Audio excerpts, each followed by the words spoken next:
All right.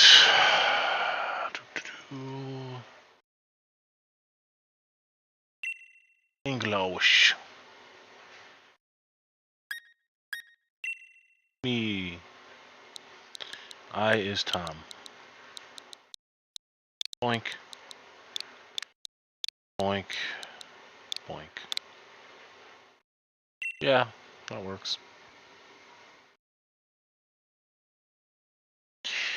All right. This will give me a general idea of how long it takes. All right, so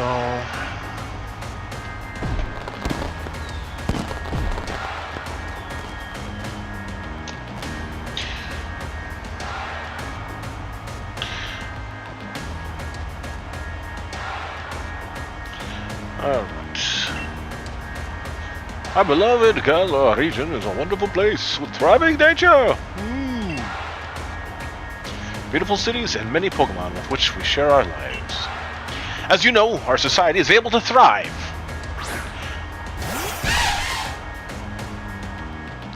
Thanks to the help from these mysterious creatures that we call Pokemon. Yes, all around us in the sea, the sky, and even with us in our towns.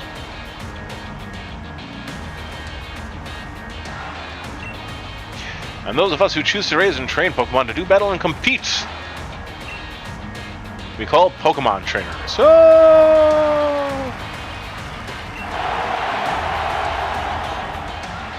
Oh, but I'm getting carried away. Please allow me to introduce myself.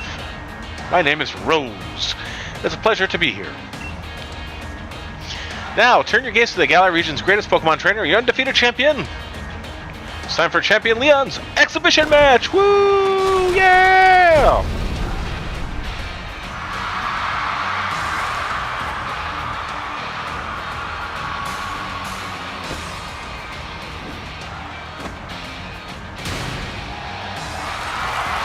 Woo! Screaming noises! Yeah! Woo!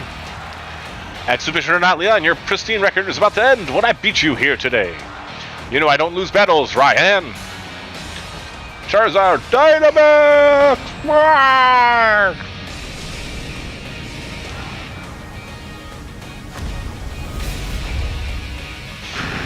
Rah!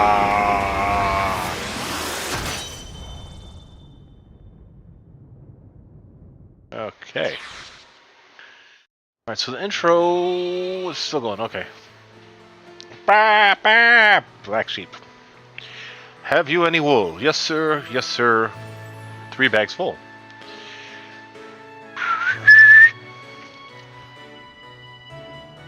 Bam, bam. Bam, bam, bam. Bam, bam.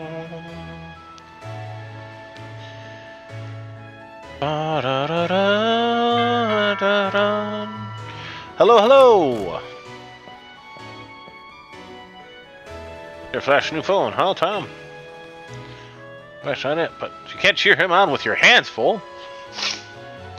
You know the only way to properly cheer on Lee would be with his famous Charizard pose. Strike a pose, hop. My mom's a farmer. Today, dear, isn't this the big day? Yeah, that's exactly why I came running over to get Tom. Watching him the match now. I've got to recording at home anyway. I record all my brother's matches. Should be here any minute. Lee always brings presents when he visits, so I shouldn't forget that bag if I were you. See you at mine later. Bow, bow, bow. Alright. So the intro runs till about 4:07 from there. That's what, like 3 minutes roughly of intro? Okay.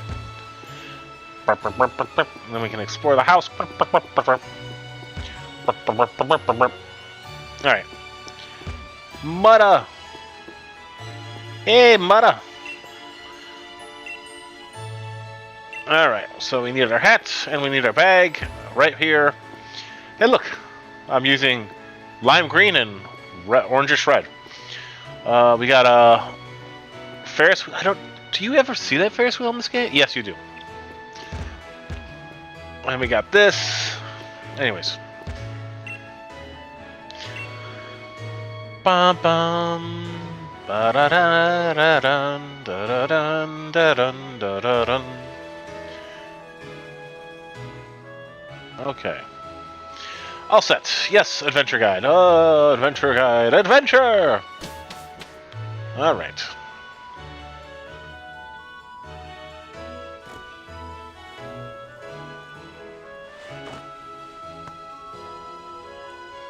Looking sexy, Tom. Good job.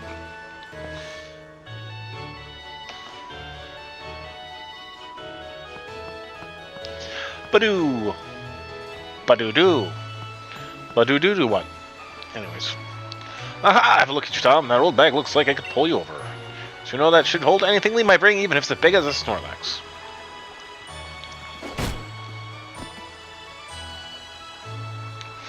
Wooloo, but what's it doing there? Motherfucking Wooloo. Roll out, bitch!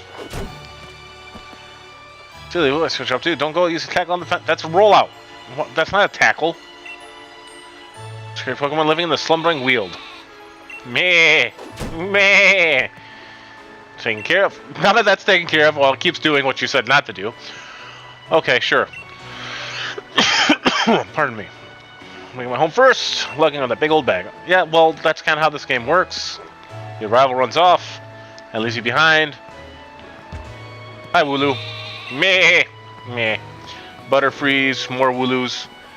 Disappearing Wooloo. Oh, no, didn't disappear. Okay. Alright, Wooloo. I think this is the science is amazing, guy, isn't it? The power of science is amazing. Now you can battle and trade Pokemon with other people just by walking around. Isn't that super amazing? It's amazing. Bam. Hey, Blue. Can't go that way. We have to go to Hop's house. Okay. Hi, Hop's house. I don't think we can pick up anything yet.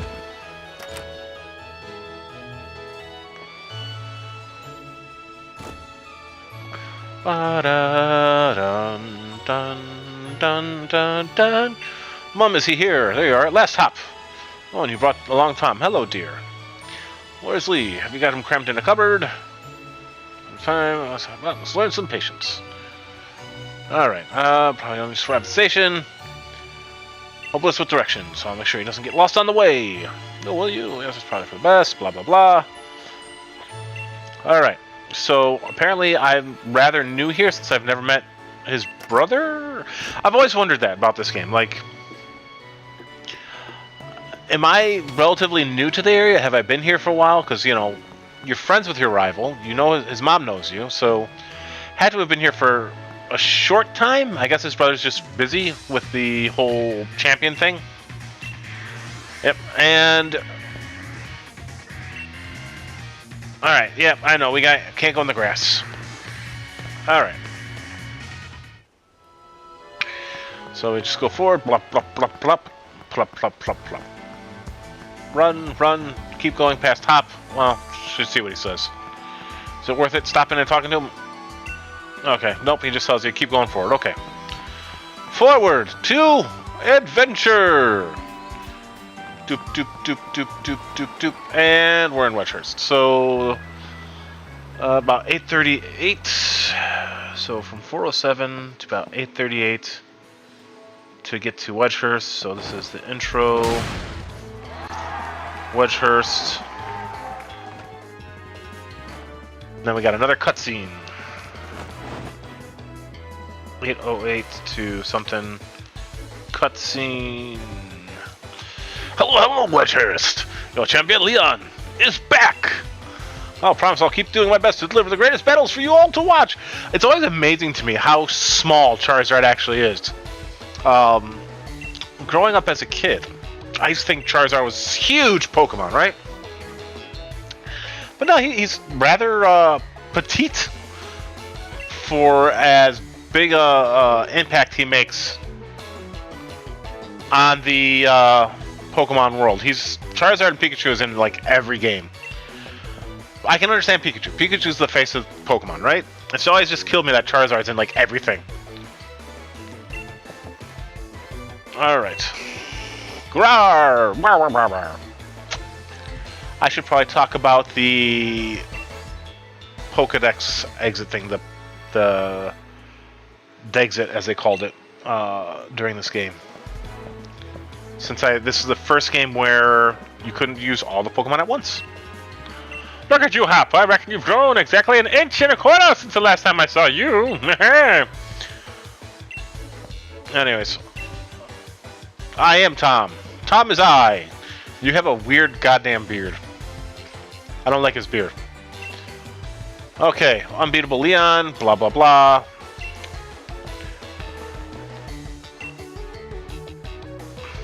Well, Leon is interesting. I do like the fact that he has all the team's things that support him on the back of his cape. There's a lot of things that,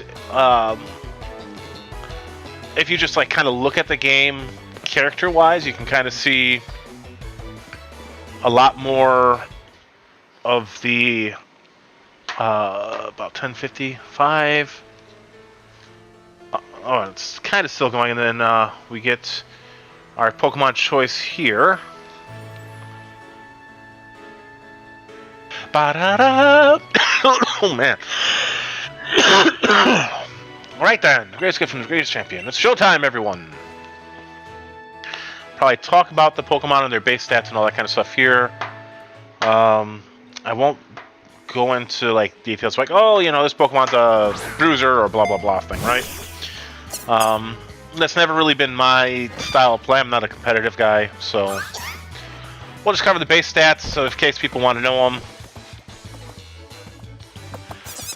I do like this cutscene though. It's cute because you got, you know, little fire bunny guy that runs. You got Sobble, Grookey.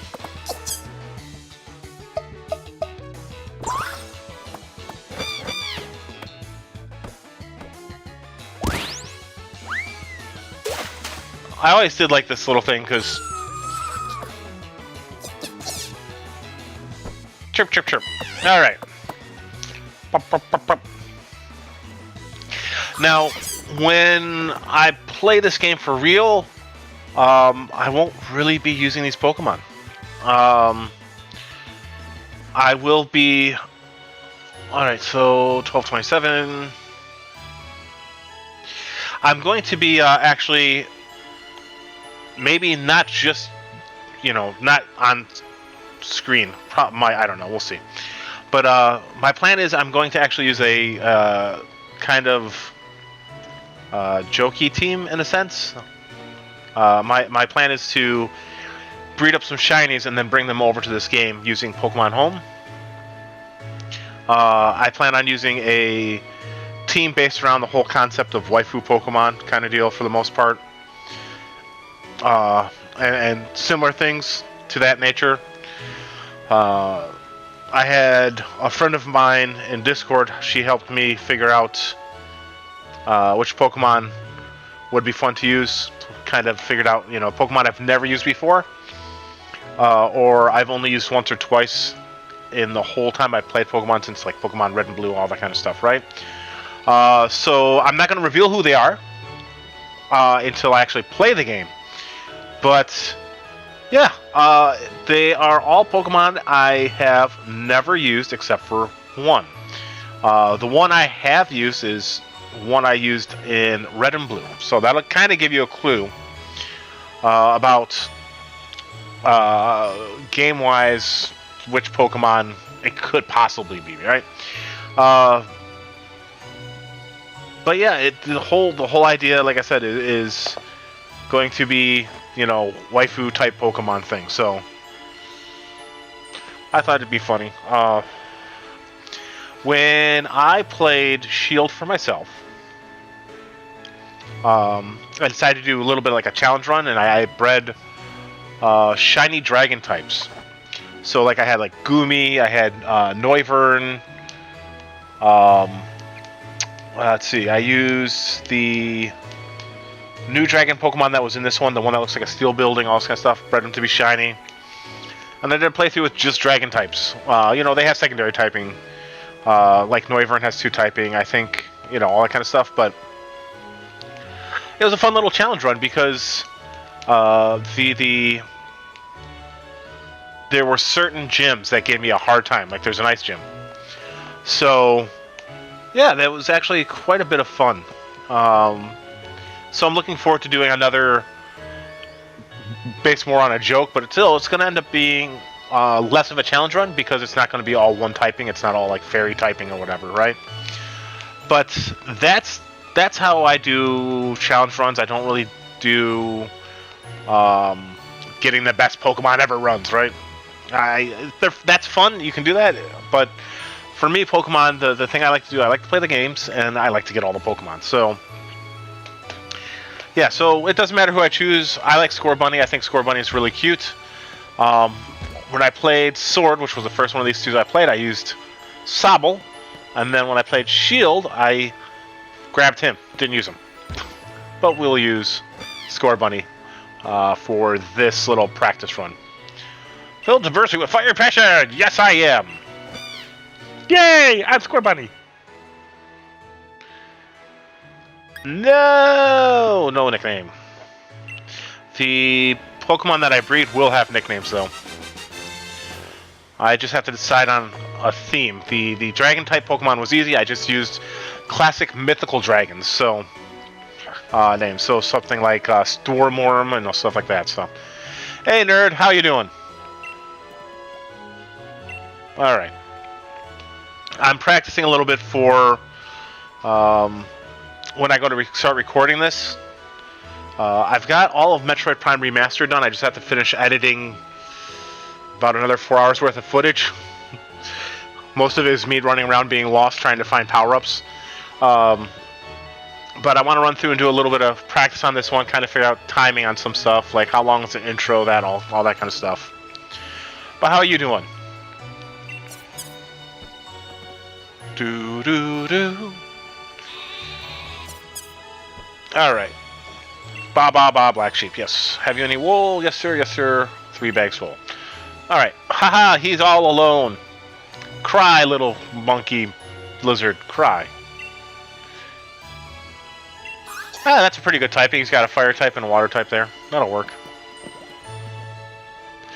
I have to actually transfer Pokemon over from Scarlet to Violet, or from Violet to Scarlet, so I can get a full Pokedex in Scarlet, and then I'll probably restart Violet.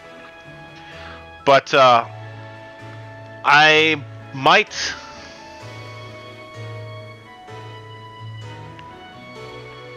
go. Alright, so between the two of them.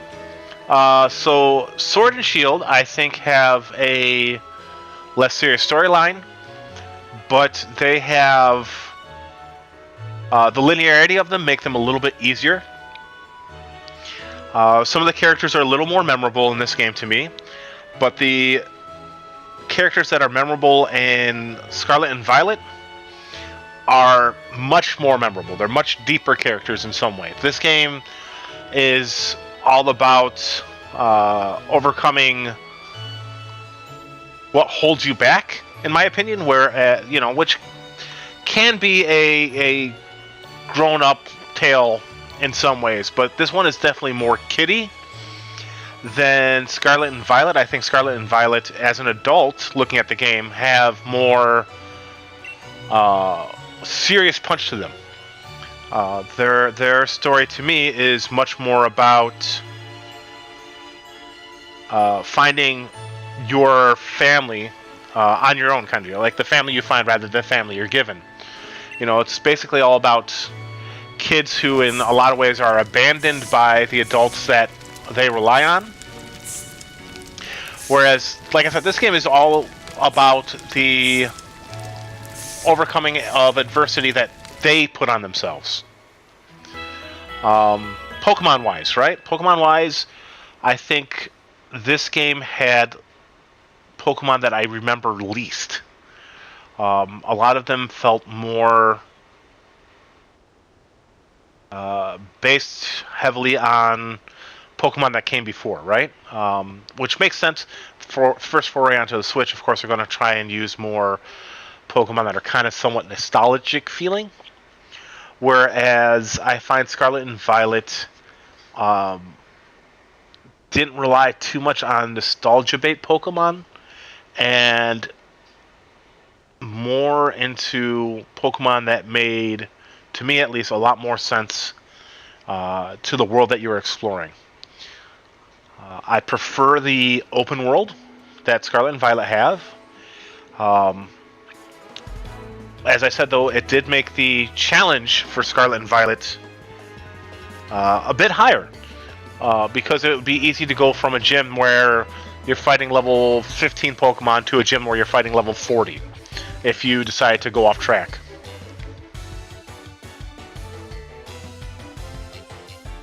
I can see that. I can see having open world syndrome.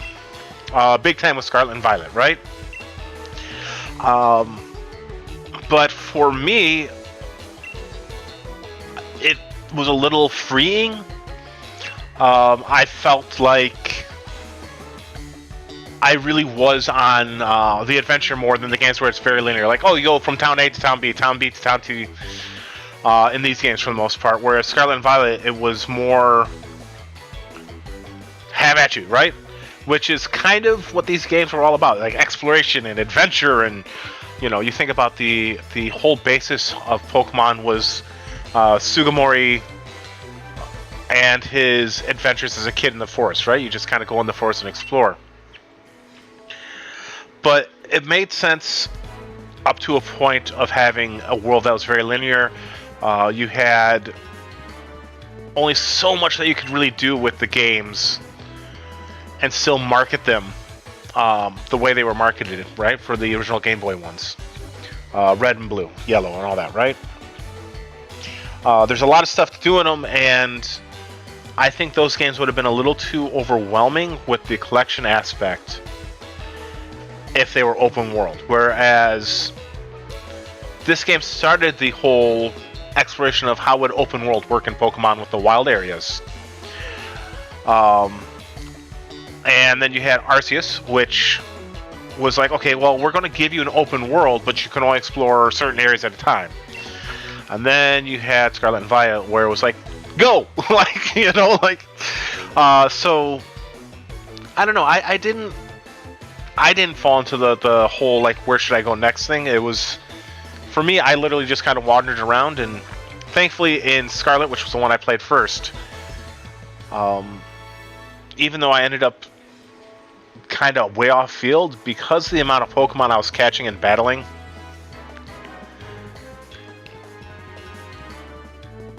yes, sir, I'll do that. The I don't know. For me, it was freeing because I didn't have my choices made for me, and sometimes that is what an RPG kind of is about to me, right? I really like open world RPGs. I do like my linear ones though, like the Persona series, right? Very linear. Dungeon A, Dungeon B, Dungeon C, right? But for something like this, having an open world just seems to be the proper step. But yeah, it was I think what Pokemon needed to revitalize itself, and I don't see it going back to a linear style. I think they do have some work they're going to have to do to streamline it a little bit, because as much as I love Scarlet and Violet, there are glitches. There's a lot of lag at times in the game. And people complain about the graphics and whatever, right?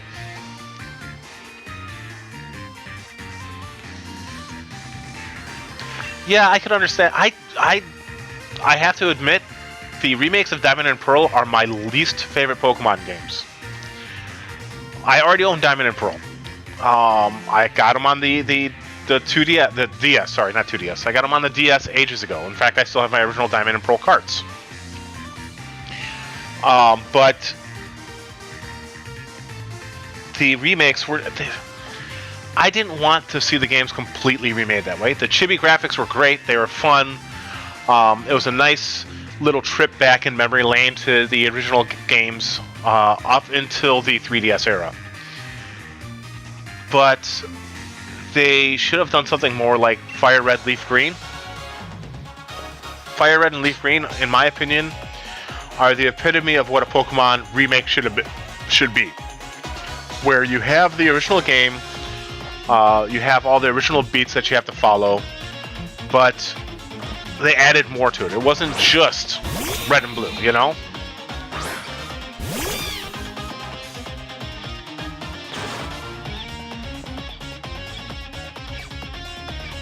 Fire Red and Leaf Green are my favorite Game Boy games for the Pokemon series. They, another excellent remake, actually, thinking about it, is Omega Ruby and Alpha Sapphire. Again, you had the premise of the original games thrown in there, and a whole bunch of little extra stuff that fleshed out the world a lot. I think that you had that with Heart Gold, Soul Silver too. I've never really played those games. I do own Soul Silver, but I don't think I've ever really played it, so I don't really have a firm opinion on it. But yeah, Diamond and Pearl remakes were fun-ish, but they ran at the same speed as the original ones. They were slow. Like, the gameplay felt slow, right?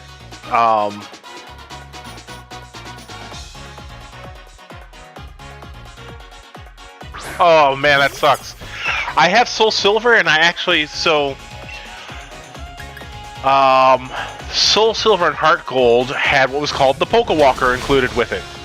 I don't know if you remember those, but they were just little, like Tamagotchi type deal that you could put Pokemon onto, and they would do stuff like get you watts and, you know, basically what would become battle points later. But yeah, you could catch Pokemon on it.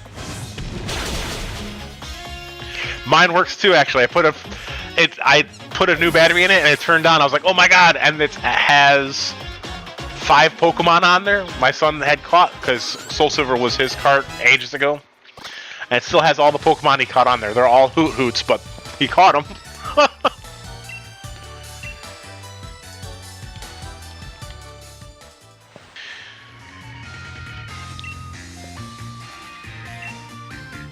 But yeah, I think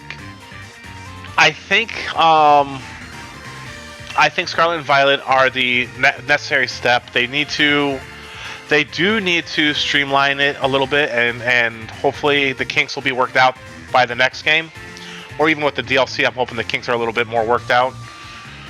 I haven't had any game-breaking glitches. I've had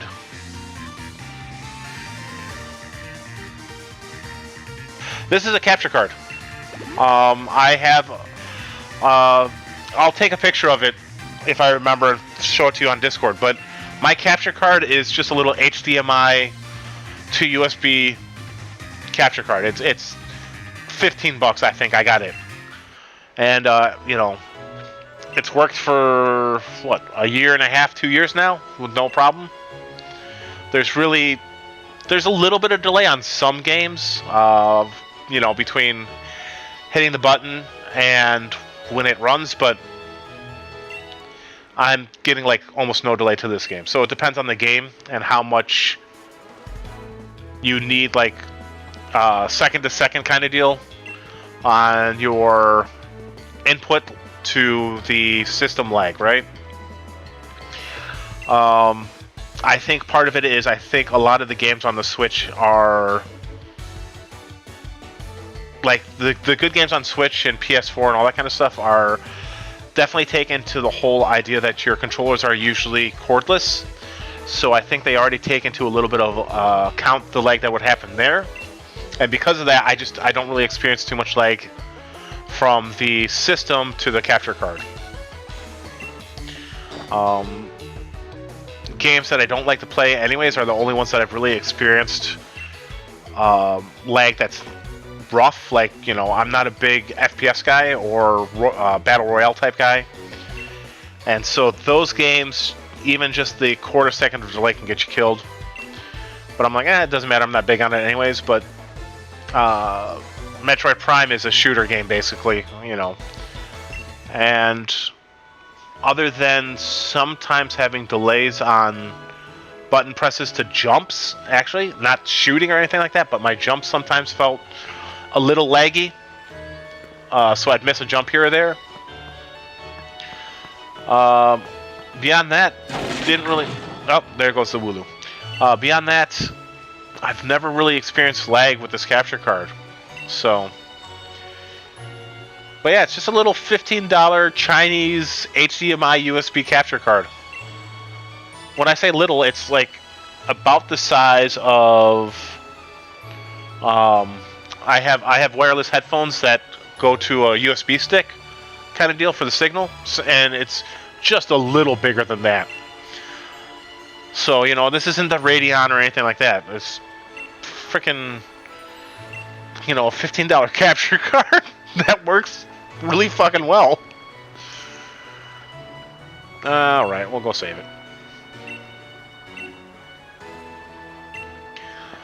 So, yeah, I've never had an issue with this capture card the whole time I've used it. Like, I saw some complaints about it by people like, oh, it breaks real quick, rah, rah, rah, right? So I found it by a different company. It's probably the same goddamn company. You know how that Chinese stuff works. But it never broke, never had an issue with it. It works really well. The worst issue I have with it is sometimes when I turn my computer off, and I turn it back on and I go to play a game or something on my TV through the capture card, I sometimes have to unplug the capture card, plug it back in, and restart Banana to get the sound to work. And that's the only issue I've really ever had with it, is a sound issue. And it's so easily fixed that it's ridiculous. So I looked up what wheeled means. W-E-A-L-D. I looked it up.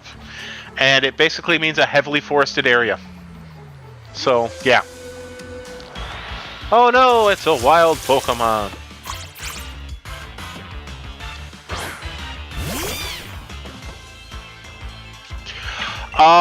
When I decided to start streaming, I actually asked him what he uses. He's like, oh, I use Voice Meter Banana, and I checked it, and it was really easy to set up, actually, to have... I think I have all the channels in use. I have the whole, like, not a cable, but a cable thing, you know, the virtual cable stuff set up on it. I mean, it was so easy to set up and use it. So yeah, he's got all of us using Voice Meter Banana, apparently. See what happens when you hang out with Unirock? He makes you use the same thing, otherwise he kicks you out of Discord.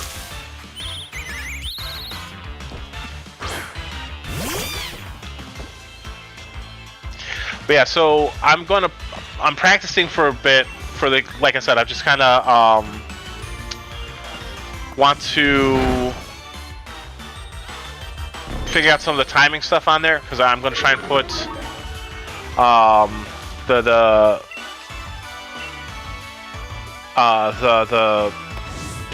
what are they called? Capture marks? Not capture marks. The time marks in it when I'm going to put it up. For certain things, like, hey, if you don't want to watch the cutscene, it ends here kind of deal. But the other thing that's going to happen... Yeah, chapters, thank you. The other thing that's going to happen is when I play the game for real on my channel, I'm going to be using Pokemon that I'm going to breed up to be shiny based on a joke team that Evil Ducky helped me set up. Actually, helped me make a decision on some of the Pokemon. And except for one, they're all going to be Pokemon that I've never used before. So it'll be kind of fun.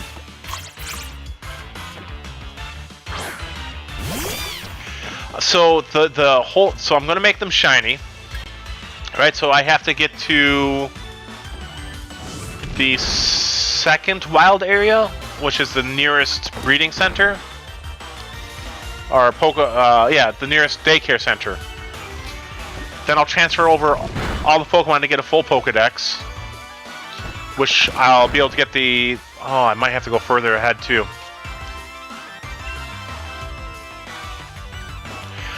Yeah, I've actually got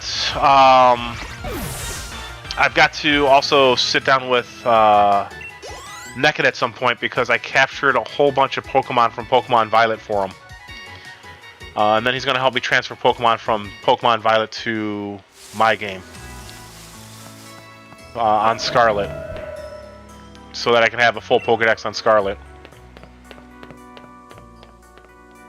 So I'm trying to get an all forms living dex with all the differing forms of Pokemon you can get, like, you know, Cap, Hat, Pikachu, and all that kind of stuff in my Pokemon home. You know, so all the different genders. You know, like if a Pokemon can have, like Shaman, you can put in Pokemon home with his land and sky form. And there's 2 Pokemon that I can't get easily because they are... what can we do Pokemon-wise? Well, with Pokemon Scarlet and Violet, we could run around, depending... So, you play... What do you play? Was it you or your wife that was playing Scarlet? Because I can't recall offhand. Because I know you were each playing a different version. Oh no! I can't hurt him! It's like he's not really there! But basically what you can do is, if you're playing different versions... Alright, so... Probably work best if I use Violet, because Naked plays Scarlet. But basically what can happen with different versions is... if you play... together, like in the same world, you can capture Pokemon exclusive to the other game, as long as you're close enough to the character who has that game, right? So like if we were playing together on Scarlet and Violet, I was playing Violet. If you were near my character and say there was a Clauncher near me, you'd be able to see it too. So you'd be able to catch the Violet exclusive Pokemon yourself. I don't know if you can go to Area 0 together. I can't remember if that's a thing, or if you have to beat the game to make it a thing to be able to go to Area 0 together. But you can do everything in the wild. You can't fight a gym leader together. You can't fight trainers together, but you can battle Pokemon. You can go into dens together. So playing the games together lets you explore the world together for the most part. You can den raid together in world instead of having to be like, oh, I'm inviting you kind of deal, right? You can do trades and you can do battles that way as well in world without having to like set up a room.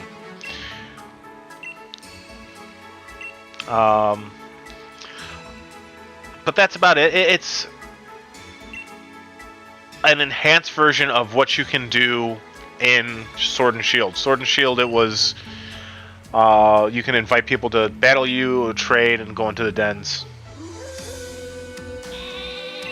I do have to admit that I like the Dynamax Den in the Arctic Tundra DLC more than the dens in either Sword and Shield or Scarlet and Violet. But I think I kind of prefer the Scarlet and Violet dens in some ways, but not as much in others. I do like that you can die more than 4 times in Scarlet and Violet without being kicked out. But what I don't like in the Scarlet and Violet games is I don't understand how the timing thing works in it exactly. I think if you die, it takes time off your counter.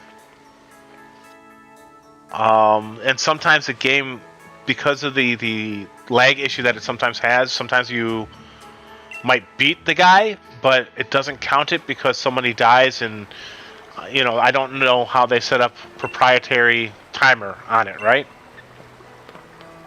Because sometimes you feel like you should win, and sometimes, even though you won, you don't. So, but I like the terrestrializing a bit more than the Gigantamax thing.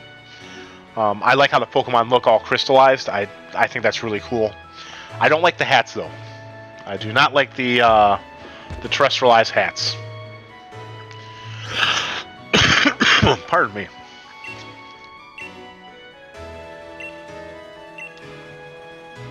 Yeah, I don't like the hats. I think the hats look stupid. Like Flying Pikachu has, because I have a Flying Pikachu. It has balloons on its head. What? I do like the fact that some of the Pokemon, when they do the Gigantamax thing, look different and they look kind of cool. Like I really like Alcremie. I like the giant wedding cake, which is to me is fun. Some of them aren't as cool. Like I'm a little Gigantamax Gengar is really cool. Like the little haunted house, fun house look to it is really cool. Melmetal actually has a really cool Gigantamax form too. I don't remember if I have to grab Hop or not. I wasn't paying enough attention. No? Okay, probably not.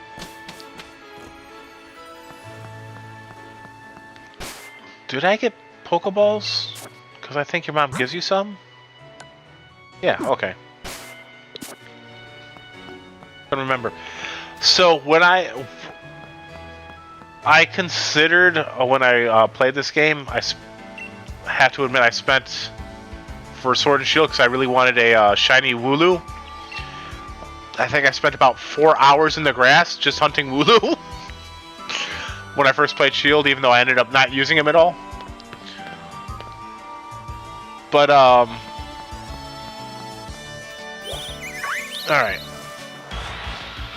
I don't care. Oh, I should pull out. So Grubbin has, I think this one has like a 5% chance of showing up. 1 second, I have other notes I was taking first when I go to talk about this stuff, but let me see here. Oh, 10% chance. It's Hoot Hoot who has a 5% chance. But honestly, the one that I was kind of over and done with, I'm kind of over and done with Pokemon-wise right now anyways, is Charizard. Charizard can be out of a game or two. I'd be fine with that. I'm not missing him. I don't know why Charizard has to be in every single Pokemon game. Pikachu makes sense. Pikachu should be in every game. He's the face of Pokemon. But Charizard could walk off and I'd be fine. Like, have a game where there's no Charizard, I think people would riot, but...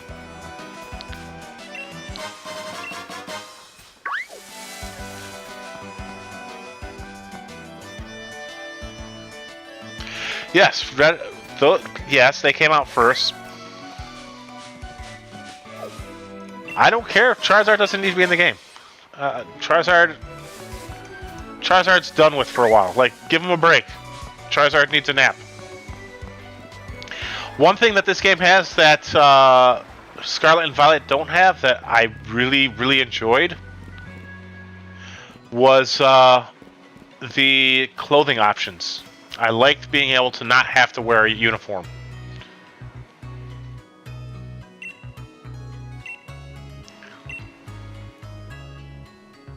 Charizard sneaking up on me like, I heard you saying shit about me, bitch.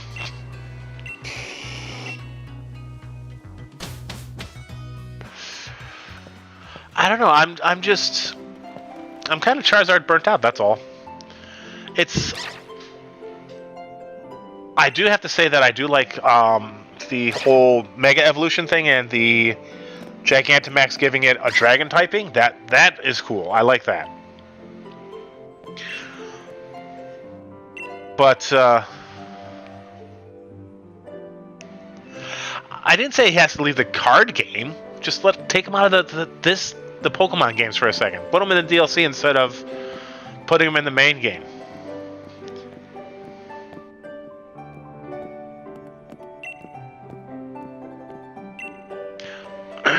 I have to admit, the professor for Scarlet and Violet, the idea behind them were really cool. I like the professor's not really the professor angle they went with there.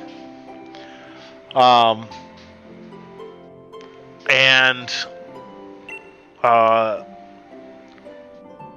yeah, I liked that. I liked the fact that you didn't really ever interact with them, right? Besides a phone call. And though this game was also cool in the fact that you interacted with the professors so much, even though technically they're not the professor yet. You know, it's her grandma, so you're interacting with the assistant, kind of like in Black 2, White 2.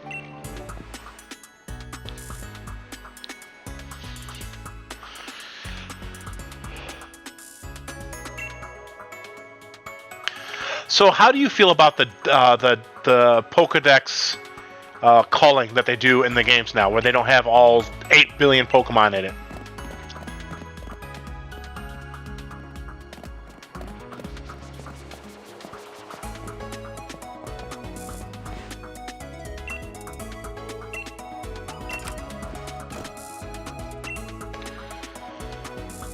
Yeah, I have a living dex, except except for the Pokemon in Scarlet and Violet. They aren't in my home, but I do have a normal living dex. All 800 or 900 some odd Pokemon. I don't remember how many there are anymore. Available in Pokemon Home, but I have them all. I know plenty, actually. Yay! Thanks. I don't know. I'm of two minds. I don't mind if they do like they did in the games later on, later on in the 2D series, where you didn't get the ability to get a living dex until post game. Pardon me. Because honestly, it could, especially for someone who might be new to the series, it could be overwhelming to be like, guess what? There's 915 Pokemon in this game. Get them all, right? Like, oh no, there's only like 300, right? It feels a lot easier than get all 900. I wouldn't mind if they're like, well, you have to. What is in here? Or is that's probably just a wall, Tom. I even wouldn't mind being like, well, you have to fill out the normal Pokedex, and then the professor's like, here is a enhanced Pokedex that you can use, and there's when you get that, it opens up the ability to get more Pokemon.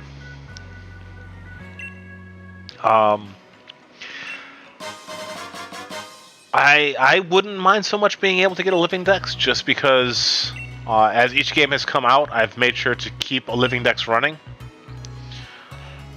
But I could also see if they do that, they have to make it so that you can get the legendaries. Beyonce is supposed to be making a comeback in the DLC for Scarlet and Violet, and I think it's the first time since X and Y that they've been available in-game. So that's a little while for some of the Pokemon. And then is it Wedgehurst that you can get the Slowpoke in? Or is it... No, it's not. Is it? No, it's not Wedgehurst. I don't have my Pokemon Let's Go Pikachu save in here anymore, so I can't get the Gigantamax Pikachu and Eevee anymore, because I had a free space up on my Switch a while back. So I deleted all that stuff off of it. But yeah, the whole balancing issue they stated that was why, we don't have it all in here because it's so hard to balance. Well, yes and no. I think the way you do it is you're like, well, this is you know, a baby's competition. You're gonna have Pokemon up to this level, and they have to be in this group, right? And that's how you make the competitions more fair.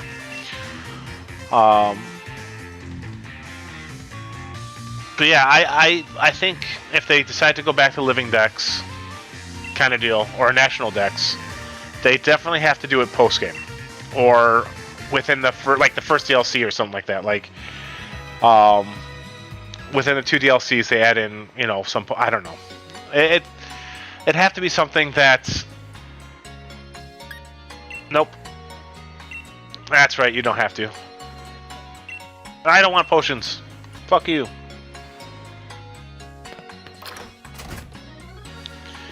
Bye. Now, the other reason why I'm playing this is there's 2 Pokemon that I can't get because one of them was an event Pokemon that I missed for forms. And the other one is a form that you can only get if you find him or it in Pokemon Go, and I missed that event as well. And it's Dada Zarude and Hoopa Unbound. Because unfortunately, you can't put Hoopa Unbound from any of the games you can add it to. Sword and Shield, you can't do it in Diamond, and I don't think you can do it in Arceus. But even though you can get Hoopa Unbound's form in this game, if you can use it in there, you can't transfer it into Pokemon. I'm trying to... Come on. Spin faster.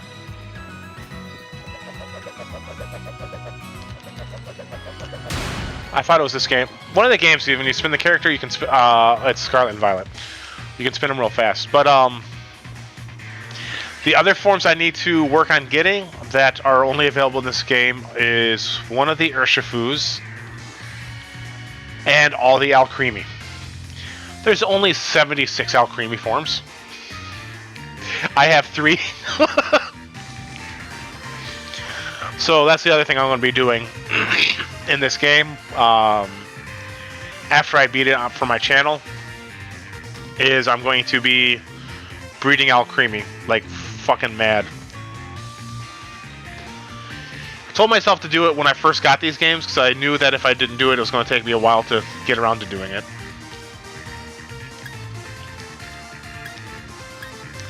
I know what a gym challenge is. Ooh.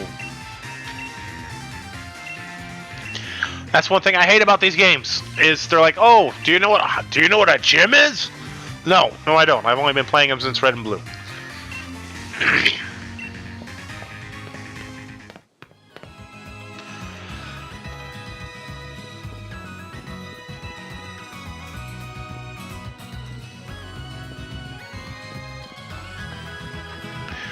I have enjoyed that you don't need HMs since Sun and Moon. The ride Pokemon thing was a really cool idea. The bicycle and all that kind of stuff is a really good idea in this one. You know, they...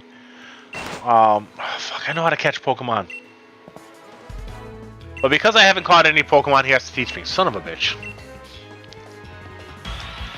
The ride Pokemon was a really good idea on how to do HMs without doing HMs, and kind of lock your progress off to keep the linearity thing going. Same thing with the bike in this game. Arceus was really cool because the ride Pokemon you used were, I think, kind of dependent on the area, if I remember quickly. I know there's the bird. I don't know. I need to replay that game too, but and then the whole sandwiches thing, which didn't really prevent you from getting to places, to be honest. It just made it easier. With the ride Pokemon you use in Scarlet and Violet, I think that is a good way to get rid of the HMs. I think that was a good decision on their part. And I remember when I first saw that in Sun and Moon, I was like, oh my god, I don't have to make an HM slave. Though it just meant I didn't have any uses for Bidoofs and such. Run! Hop, run! Alright. I don't give a fuck. Hey, look! Yamper. I love Yamper, but I hate its evolution. Bolthound? I can't believe I fucking remember this shit. Something else in Scarlet and Violet that I absolutely love. Not having to fight trainers when they see you.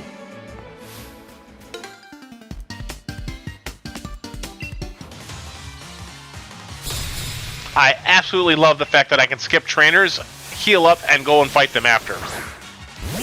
Because sometimes you're like, I just need to get out of this fucking cave, and the trainer's like, ha, bitch, I'm right by the exit.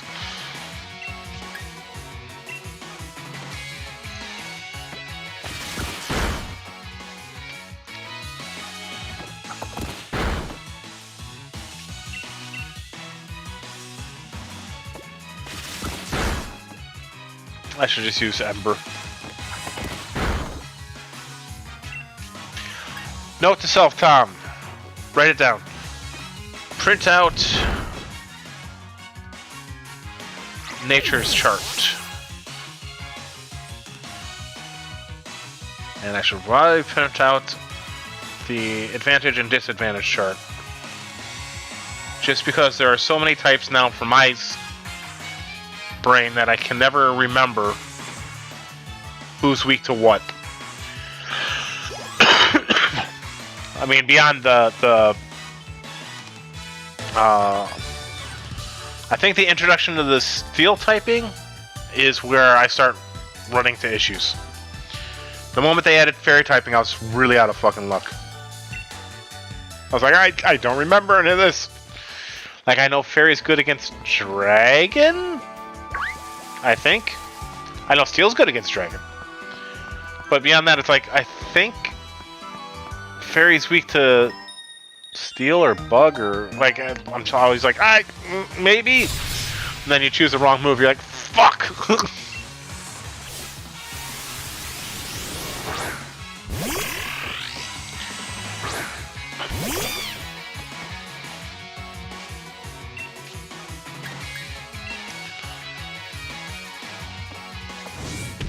I know you're not very effective. Wow, really not very effective. Okay. I was hoping for the stab to do me good, but didn't get it too well with stab there. Something else I might look up is how the catching mechanics work in this game. Because I know it's based off of a bunch of different variables, actually. As compared to, like, Fire Red, Leaf Green. Like, the variables in that one are much less than games that went along. Like, I think in this game, the more of that Pokemon you fought, the easier it might be to catch them. And, you know, certain balls have certain effects. Like, oh, water Pokemon are... Water and bug types, I think, are more easily caught by a net ball than almost any other Pokeball. So I might look that up and talk about it. Probably like episode 2 or 3. This little bitch here. It's like, just waiting for you. Kick him over.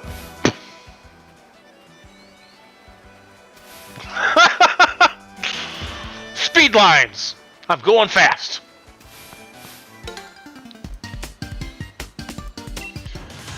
I like how he's like, I couldn't beat Hop, but I'll get you.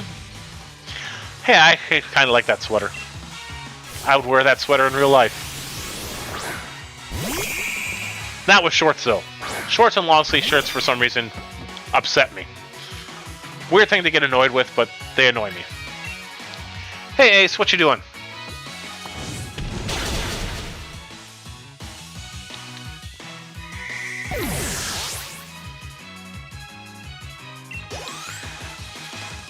Do they have... I know it's in Fire Red, Leaf Green, and Red, Blue, and Yellow? The kid who gets tickled by his shorts in the tall grass.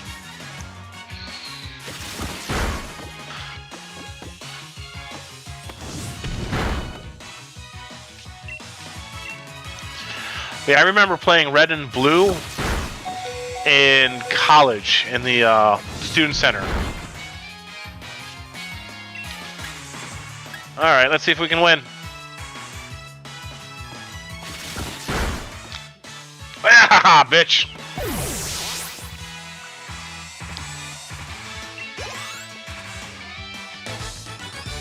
Oh yeah, I used to play Red and Blue in the student center, and then there was a group of guys who would play Magic and Pokemon cards and all that kind of stuff, and there was always a couple of them who were playing the game, and we used to trade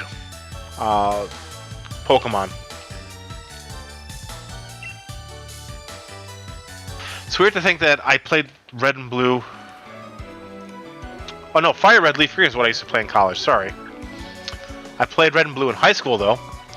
One of my fellow band geeks used to play, shit. That's worrisome. Could you imagine living in a house and looking out the window and seeing fucking Gyarados looking back at you? But, I used to play Red and Blue in high school, and I actually used to fight, have Pokemon battles on it with, the kid who played Oboe. Jason Bastuba? I don't remember his last name. Jason, I think it was Batsuba.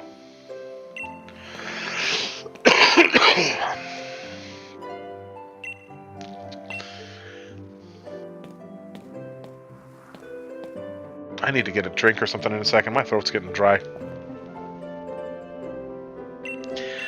Alright, yeah, talk, job, jab. Yes, I know about it. Okay, yeah, blah, blah. Don't really care right now. Okay. But, yeah, I remember, just because I really didn't understand competitive play in high school at all, we just picked, like, legendary Pokemon and, like, Mewtwo and Mewtwo battles and stuff like that. I have to find it again, but I still have my, my Game Boy Advance Game Shark somewhere.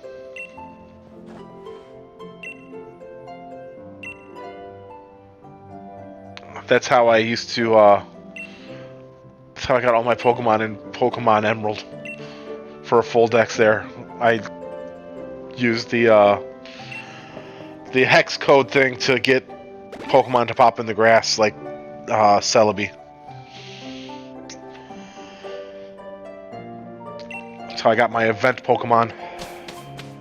And then the Emerald card I have is actually the one I bought my son when he was 5, I think. That's crazy to think.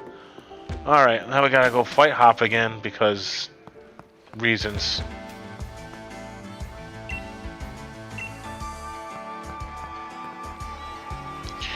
But yeah, his grandma and I got a gift together. She got him the Game Boy and I got him some games, and Emerald was one of them, which is actually why I still have the cart. Nostalgia. Beyond just Pokemon game, right? I kind of wish I had kept a lot of my games from the collections I had for my Game Boy Advance and all that kind of stuff, but okay, let's go. I don't think my Pokemon's healed, but that's alright.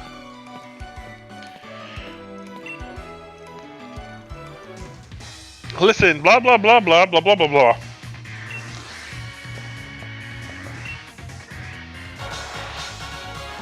Some of the gym floors in Scarlet and Violet are really cool. I like Rhymes with her little rap battle stage thing. Oh nope, he's healed. Okay. But yeah, I have Fire Red, or no, I have Leaf Green and Emerald for sure. I don't know if I have any of the other Game Boy Advance cards. Then I have most of the DS and 3DS games. I'm missing Platinum, Heart Gold, and White. At some point I might go through and pick up the carts for the ones I'm missing, but they're just so fucking expensive now.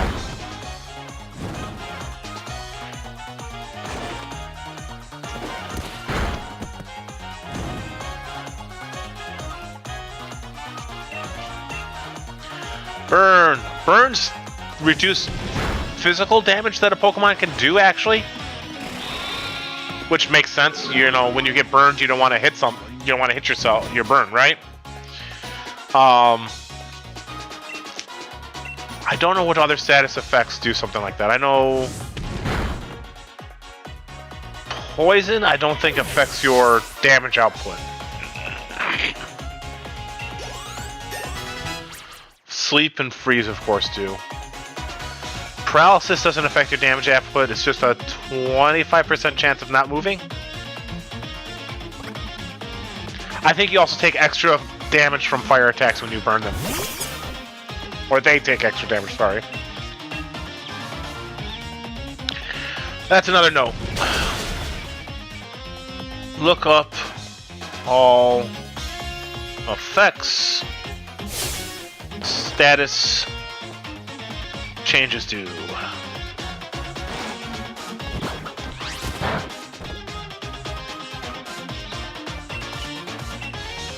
The other thing that I might want to look up is what the abilities for the Pokemon I choose will do.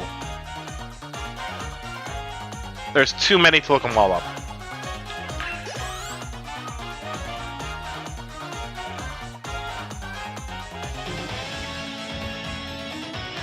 It's not a close one, buddy.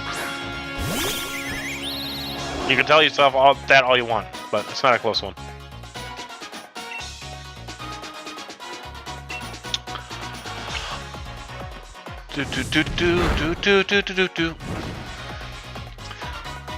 I do like the look of Rookity with its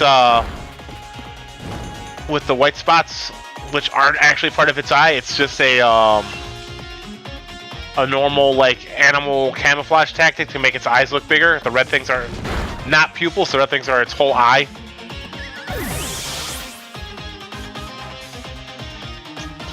Some of the little touches they add to the Pokemon to make them more believable as a wild, not a wild animal, but you know, as a real animal would have, like certain camouflage or predator scare tactics things are really cool.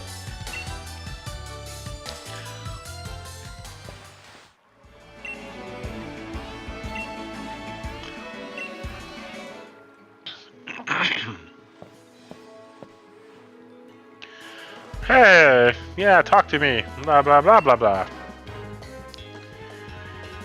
Alright, and what do... Ah, yay, I got a letter.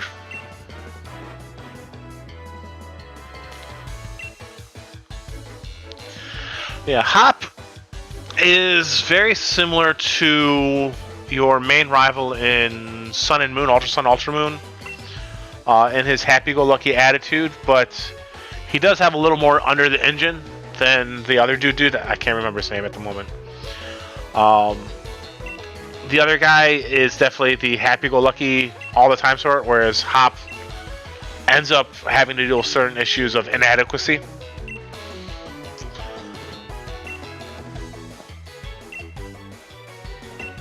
You know, Hop wants to be better than his brother and kind of... It's a Minior. Oh, no, it's not. Okay. Minior's supposed to be making a comeback in the DLC too, actually, which might make it easier to get all his forms for me. Because otherwise I have to play Ultra Sun, Ultra Moon, or something like that, and put them in home, transfer them home, or put them in bank, and then transfer them bank to home. Like I said, the only ones that are really going to give me an issue are the Dada Zarude and Hoopa Unbound.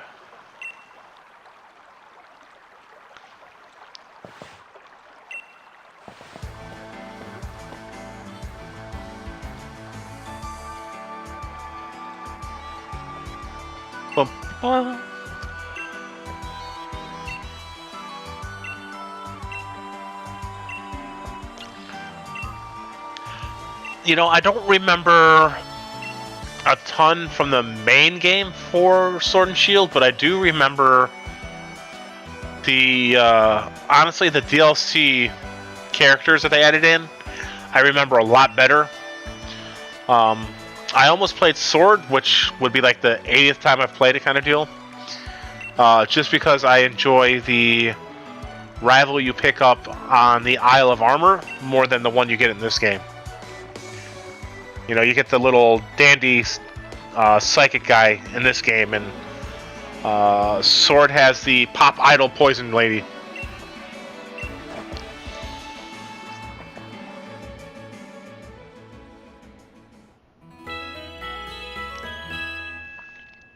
And I like her more. I don't know. I like her attitude, and her appearance is really cool to me. I'm not too hot on the dandy's appearance. I just it's memorable, you know, the top hat and all that shit, but just it doesn't work for me as much as her look. I like that kind of like slightly punkish look she has. I do have to say that Marnie, who is one of the 3 rivals I think you pick up in this game, because there's Hop, Marnie, and I think there's Bede. And Marnie's cool. I like Marnie.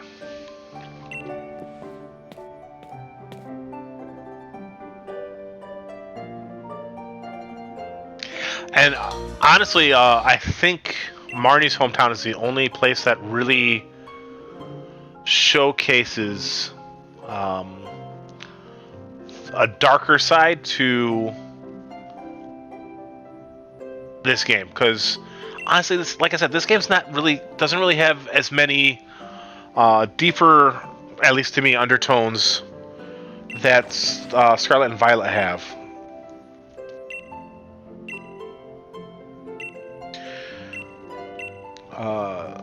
Scarlet and Violet is probably the only Pokemon game I've ever played where the ending gives me like feels kind of deal, like this, like, because it's the only Pokemon game I've had where it's a bittersweet ending. Like, I don't know, this game ends and you're like, oh yeah, everyone won, yay, happy, right? And then Scarlet and Violet and you're like, we won, but you know, Arvin doesn't, to me, he doesn't get the closure that the other people get. And so, I don't know, I always feel bad for him. Like, it ends, and he's got, like, the worst ending, in my opinion, in any Pokemon game you can get. Because usually, like, pardon. Definitely going to get something to drink here in a sec. You know, you get red, blue, yellow, fire red, leaf green. The ending in that one is, yeah, you're the champion, good job, right? You stopped the mobsters. Gold and silver, their games, it's like, hey, you stopped the mobsters again, good job. And then you got like the, what was it? Ruby and Sapphire were the next ones, and it was, hey, you saved the world, good job, right? And then it's Diamond, Pearl, and Platinum, and again, it's, hey, you saved the world, good job, pat on the back. Then it's, is it X and Y after that? No. It's Black, White, Black 2, White 2. I've never beaten Black 2 and White 2. I don't think I've beaten, no, I've beaten Black. And it's, that one has a deeper undertone to it too. Basically asking the same questions that a lot of people ask about Pokemon, like, you know, is it proper to make them fight, all that kind of stuff. The Pokemon, I mean. But again, it's a clash of ideals, and if the villain wins, they'll take over the world and remake it in their image, blah, blah, blah. Hey, you saved the day, good job. N goes off on a quest to discover himself, so he kind of has a good ending, you know. He right, and it's, you know, pat on the back, good job, and then After that is X and Y, and it's, oh, you stopped the world-ending device that ended the war before, and good job, pat on the back. And then after X and Y was, I think the next one was Sun and Moon, and again, you know, save the world, good job. This game, you save the world, good job, pat on the back. Arceus, same thing, you save the world, pat on the back, good job. And then you get to Scarlet and Violet, it's like, hey, yeah, you saved the world, but not everyone gets the closure that I think a lot of the characters get normally. Or at least they normally kind of get a little bit of a happy ending, you know what I mean? And you don't really get that with Arven. Like, Penny has her ending where she realizes that she kind of walked away from, like, she sacrificed herself and thought she had lost everything, but it turns out she didn't really lose everything, right? You know, good job, Penny, great job, you got friends still, blah blah blah. Nimona, you know, her family kind of, her mom and dad are always busy, so she never really sees them, but your character and she become, she finds in you the acceptance that she craves from the people around her, someone who can match her, beat her, and who accept her for being the battle maniac she is, right? So she gets her ending, and Arven is like, great, my dad or my mom, depending on which game you played, are dead. The robot's like, oh, I'm so proud of you, kind of deal, but it doesn't even really say that. It's like, I wish I could, you know, have been better, blah blah blah, or whatever. But he doesn't get fucking closure. Like, it's Arven's like, great, my real parents dead, and the robot based off them is dead too. Where's his mom or his dad, depending on the game you're playing again? His dad left his mom, and his mom buried herself in her work, died, and that was it. Opposite happens for Violet. And it's like, poor fucking Arven. Arven's like, great, I saved my dog, but what is he, like, yeah, he gets acceptance and family and the friends that he makes in the game via you, Nimona, and Penny, but beyond getting a somewhat of a farewell to his parent figure in the game, that's it. He doesn't really get anything else. Everyone else is like, man, that sucked when they leave, but they're more upbeat, and so yeah, they're able to cheer Arven up, but at the same time, Arven doesn't get the happy ending everyone else does. And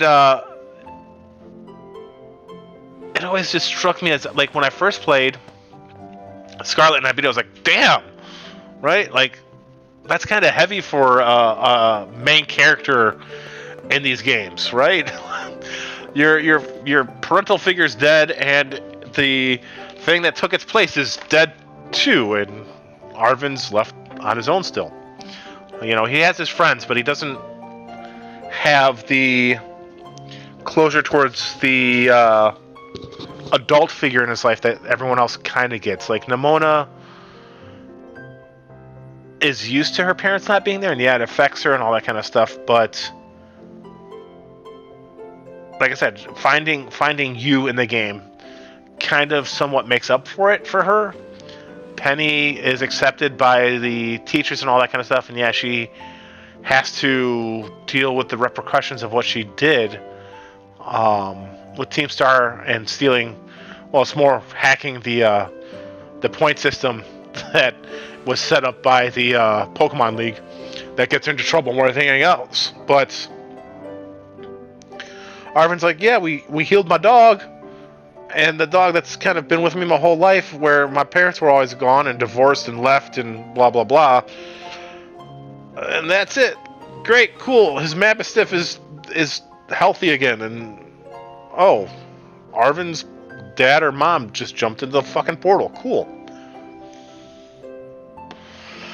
The only person who seems to have a decent grasp on their life, even without the dad being there. I wish they would explain why your parents are never in these fucking games, though. Like, where's your dad usually in these games? Sorry, that bugs me. In Ruby and Sapphire, they explain that your dad's a gym leader, so he comes home sometimes, but he spends a lot of time away from home doing his job. Okay, cool. Your dad's still in your life. You run into him. He's like, hey, you know, how are you doing? All that kind of stuff. Better than the game. Where's your fucking dad? I want to play a Pokemon game where the mom's the one that's gone, though. You know, dad's trying to cook eggs or something on the stove. Like, hey, kid, you're on your adventure. Come back home. Like, you know, like, no, it's always mom like, hey, here's a camping set for you. Here's a money, and here's some Pokeballs, and have fun, right? I want a dad who's like, here's $10. Buy yourself something nice. Come back home soon. I want your dad to be your main parental figure at some point in these games.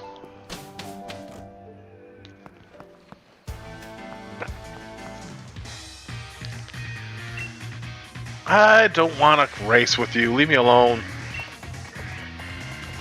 I don't give a fuck.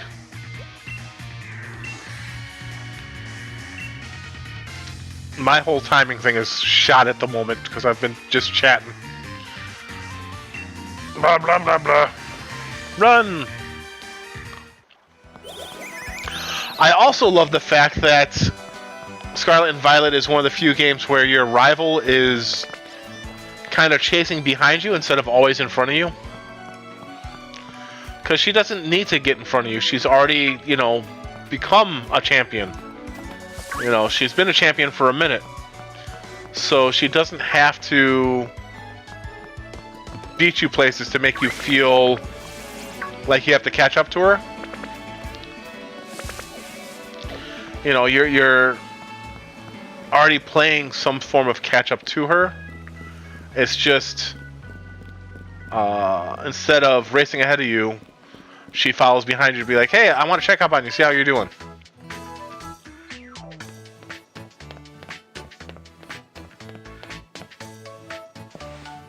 Yeah, train station, good.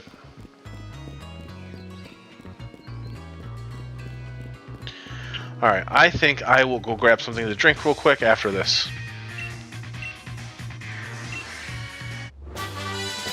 Thanks! You beat me and I still got the move Swift, because you're faster than me? I don't know. I'm not reading his words at all, I'm just like, go! Talk to yourself! Do. We didn't even tell our mom we were leaving. Mom's had to catch up to us. Be like, hey, where the fuck you going?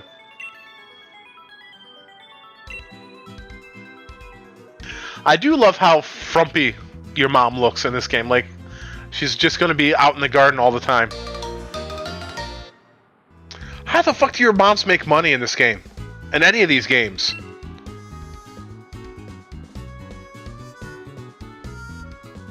Ruby and Sapphire makes sense. Dad could be working out of home and all that kind of stuff, but you never find out where your dads are in the other games. Dad could be dead for all you know. What's your mom do for money? She's always... Shit, your mom's always home and somehow making money. Your mom is BCP's mom.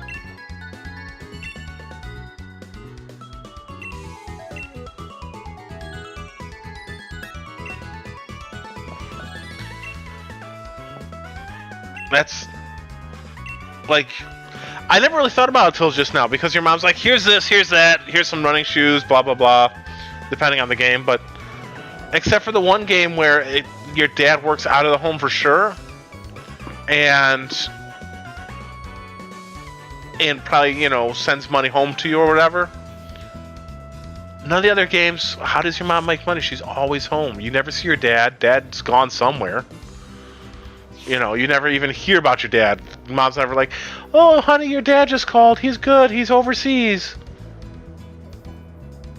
Like, in Sun and Moon and all that kind of stuff, you move there from Kanto? Oh. And, oh, maybe I can get a Pikachu. We'll see.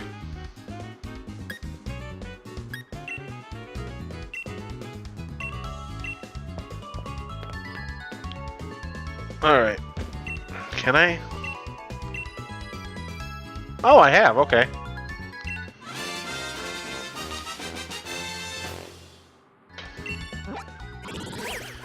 Gigantamax Eevee! I thought I got rid of the save, but I didn't. I don't think I can get the Pikachu, though. Yeah, that's what I figured.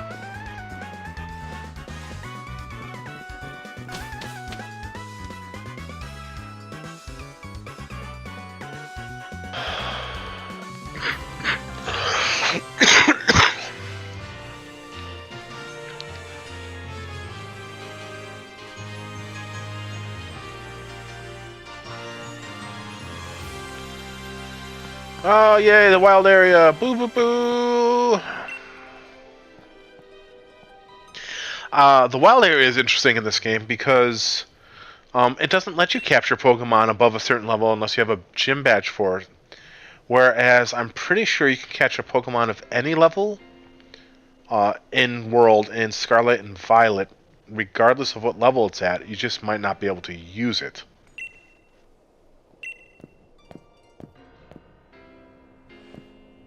Alright, give me 1 second. I gotta get something to drink. My throat keeps itching me. But I'll keep talking to you. Might break up as I'm getting further away from the Bluetooth thing, but we'll see. Boom, boom, boom. Alright, we're at the coffee pot. Yay, coffee's still in it.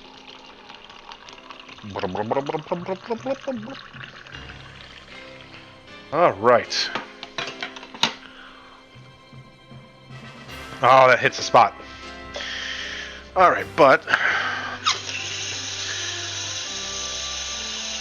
I need to drink some water too.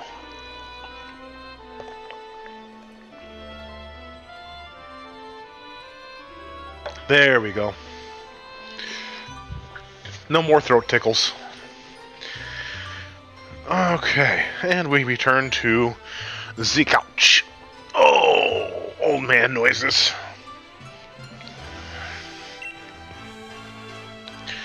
Yeah, we're setting out on a journey.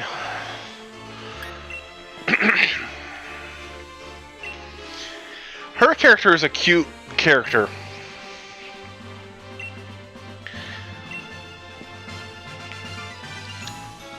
The whole flipping her hair thing kind of is silly to me, though. Makes her feel like an airhead when she's not really an airhead. She's actually quite smart. I don't know why her playing with her hair makes me like, but whatever. One thing I loved about this game that I wish had continued in Scarlet and Violet was the trainer cards. The trainer cards were really cool. Anytime you fought a gym leader, you could get their trainer card. You could also get a special version of their trainer card. But you could also get the trainer cards for the other players that you ran into in the game by trading with them or battling them. And until I started both these games over, I think my... not Scarlet, what's the other game? Sword game. I had like 112 trainer cards or something like that. I had like a huge amount of trainer cards just because I traded a lot. I did a lot of random trades.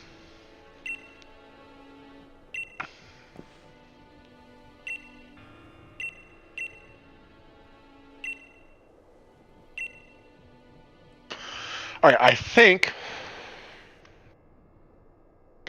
with at this point I can transfer Pokemon over from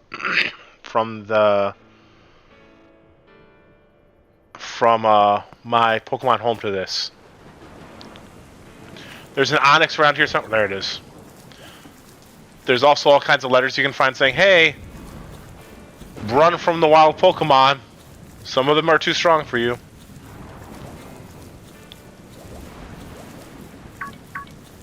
I had the special Dynamax dens for the, what was it?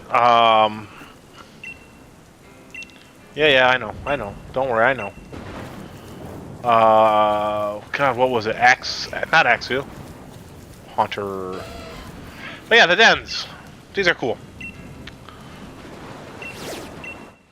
And then you can go in here. Yep, I know what a max raid battle is. And I don't know what that Pokemon though is. Normal and flying, that's probably Rookidee. Let's go see. 1-star dens are nothing. And much like the dens in Scarlet and Violet, as long as you beat the Pokemon... Oh no, it's P-Dub, okay. As long as you beat the Pokemon, you have a 100% chance of catching it in these dens, as long as you have a Pokemon.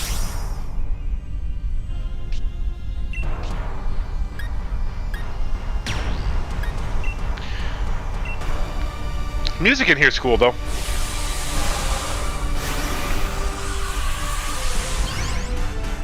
I do like how you throw this, though.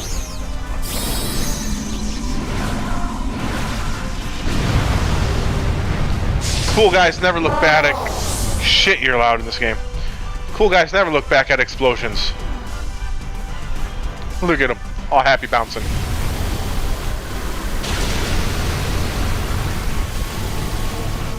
God damn. What did you even hit? Oh, that.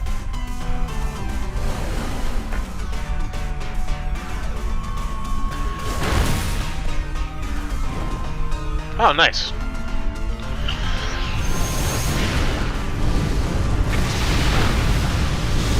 Well, that did next to nothing.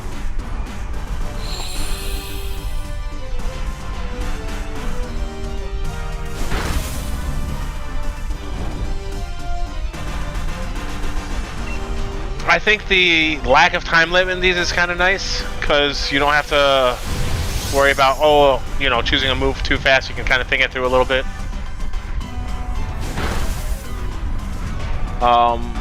They had a lot of cool events for the dens in these games to get version exclusives from the other game that are Gigantamax.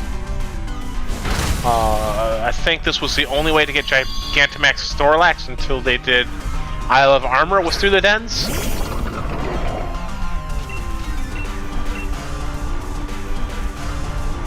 fact, it was the only way to get Gigantamax Pokemon of almost any variety. Until they started doing dens. Or until Isle of Armor was only through the dens.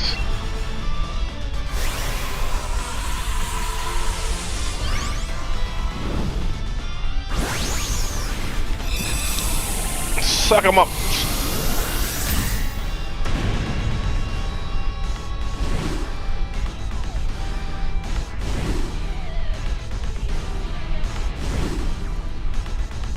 But yeah, like I said, there is no way to not capture the Pokemon in the dens.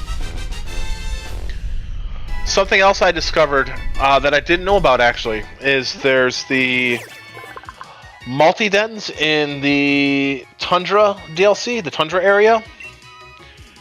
And the only way you can tell if the Pokemon is a shiny Pokemon is when you go to check their summaries after catching them.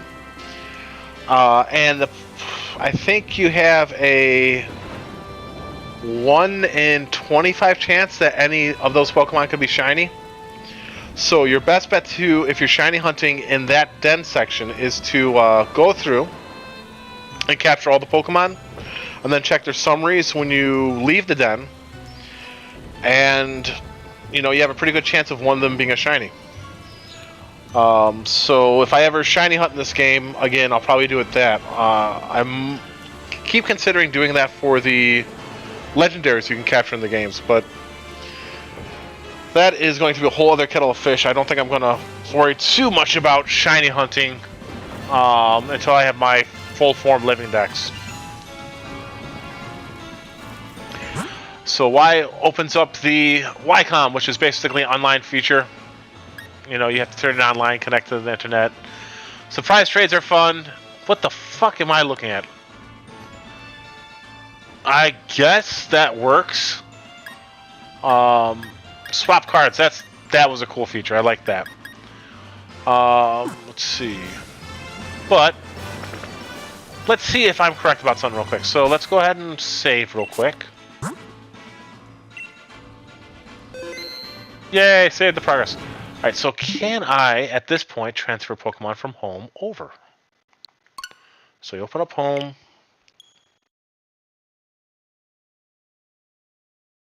Because if so,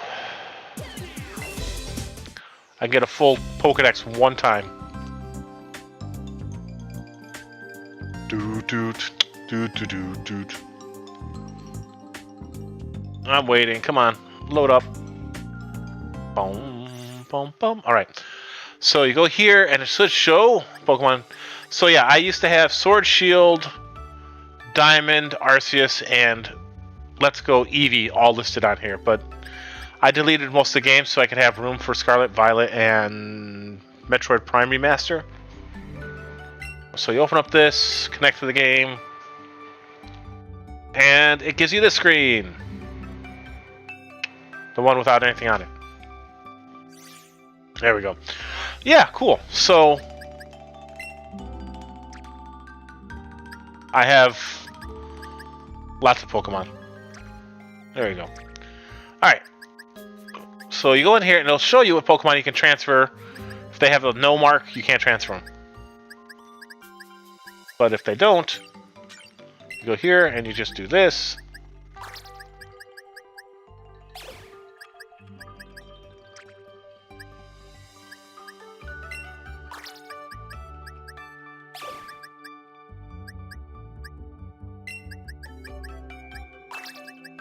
Oh, that won't work. Oh wait, I need a Raichu. Probably be easier if I just grabbed one of them at a time. Yeah, so that's how I'll fill up my Pokedex so I can get the Shiny Charm. Quick, easy, and in a hurry.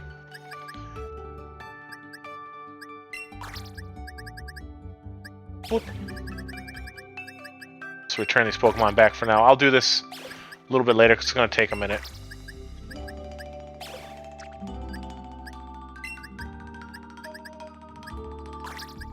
So, if you look, some of the Pokemon have the exclamation mark next to them.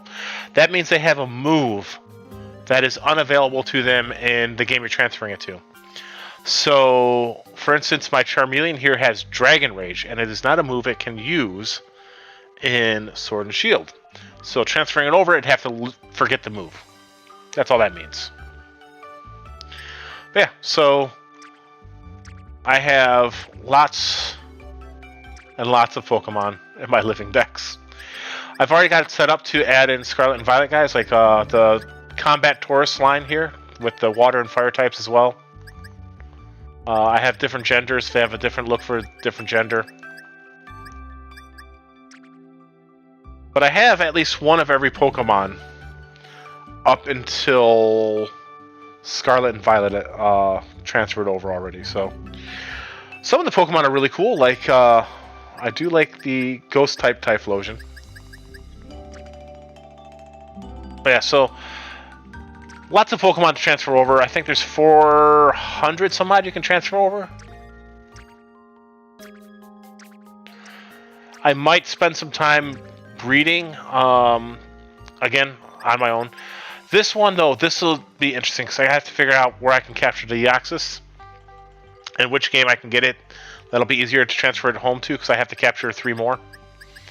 So if I can find my Game Shark, I just might load up Emerald or something, and cause it to appear in the grass and capture 3 of them. Transfer them over, and then transfer them to Diamond and Pearl. Or Diamond, or whatever I have, and get the other forms and transfer them back so I can get all his forms. Missing Sand form. Yeah, so just all kinds of Pokemon. Like I said, I've got one of each up until Sword and Shield. This was a pain in the ass to get, because I only started collecting the Pavilion forms after in Ultra Sun, Ultra Moon. And then these two were originally only event Pokemon. Now you can get Fancy Form Pavilion in Scarlet and Violet, but you still can only get the Pokeball by trading. Pokeball form was only available summer 2014. At least that's all I know of in Japan. That was it. So to get it, you had to get trade from someone in Japan who went to a Pokemon Center and got it from there. Let's see. This is Pokemon forms that you can only get via Pokemon Go, are the Furfrou forms. Because if you transfer it from any other game, it just becomes normal Furfrou. So I had to work at getting these. I had to get rid of some Pokemon I didn't really want to get rid of, but I didn't need to hold on to. Yeah. This was another cool one. The, I think fighting type, Decidueye? Yeah, grass fighting.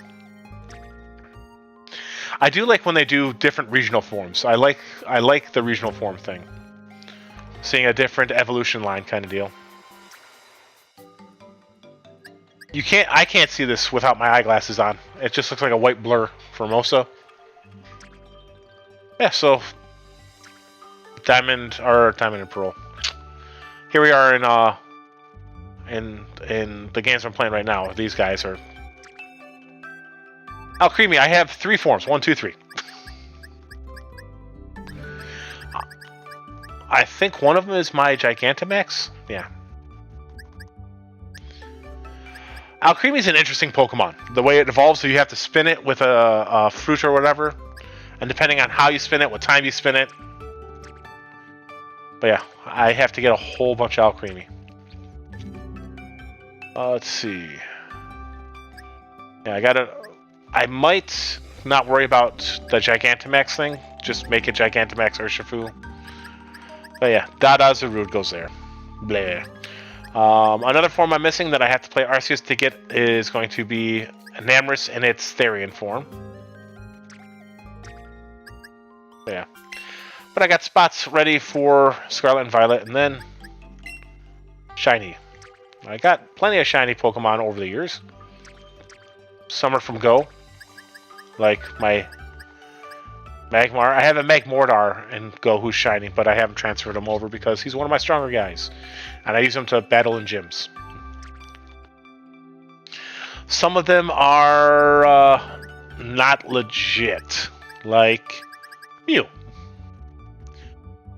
Mew might be, actually. I don't think he is, though. But some of them are from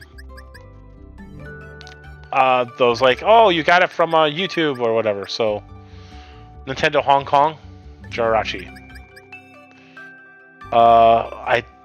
Yeah, you can't get a shiny Meloetta. It's not in the game. It's shiny locked. The Tapu Koko I have here is from another one, but I do have a proper Tapu Koko shiny. But he's what I use for trades kind of deal, because a lot of times people want, if it's an event Pokemon, they want it from the actual event. Ah, here we go. Here's one of the Pokemon I use on my All Dragon run. Fafnir.